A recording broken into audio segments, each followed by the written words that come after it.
này 2 xả lũ nha. Thật sự khủng khiếp nha. Đấy, thật sự khủng khiếp luôn. Bây giờ đang trong tình trạng rất là khẩn cấp. Bà con ở dưới hạ du chú ý.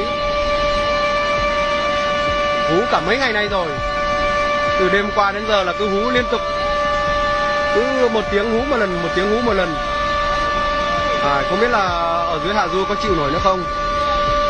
Tình hình này vẫn còn mưa nữa nha. Khiếp quá.